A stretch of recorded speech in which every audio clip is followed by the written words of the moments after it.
تو آج ہم بات کریں گے ایک من گھڑنت حدیث کی جو کہ ضعیف ہے اور اکثر عوام الناس کو وہ سنائی جاتی ہے، اور میں مشکات کے حوالے سے اس کا انٹرنیشنل نمبر بتاتا ہوں 6018، اور جو ڈسکرپشن باکس میں اویلیبل ہوگی۔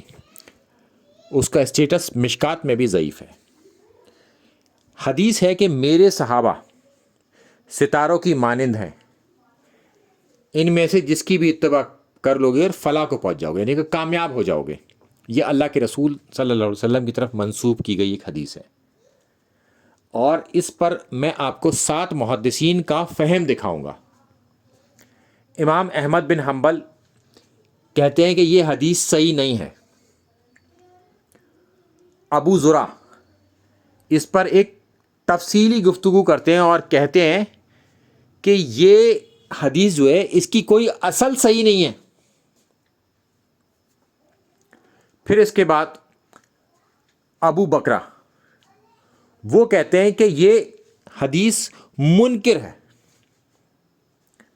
پھر ابن حزم اس حدیث کے بارے میں لکھتے ہیں حدیث باطل ہے، جھوٹی ہے، فاسقوں نے اسے اپنی ضرورت کے لیے بنا لیا ہے، یعنی کہ فاسق اس کا استعمال کیا کرتے تھے اپنی ضرورت کے تحت۔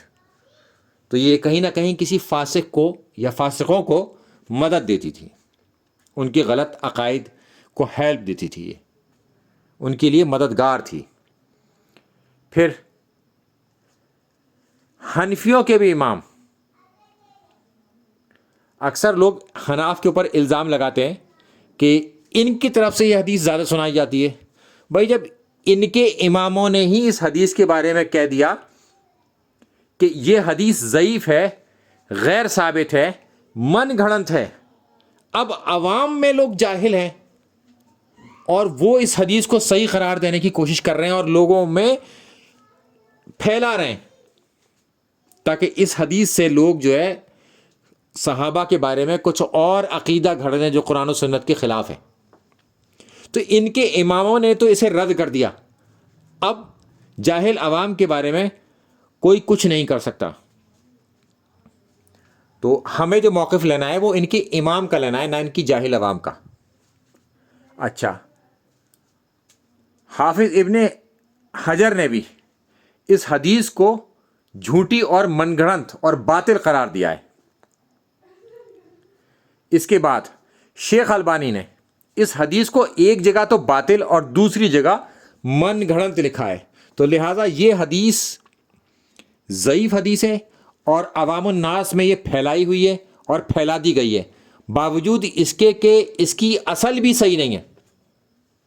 اس طرح کی کوئی اصل ملتی ہی نہیں ہے جو کہ اللہ کے رسول صلی اللہ علیہ وسلم تک پہنچ جائے گی یا ان کے اصحاب تک پہنچ جائے، اور لوگوں نے اسے اپنے فائدے کے لیے گھڑ لیا تھا اور اس سے وہ فائدہ اٹھایا کرتے تھے۔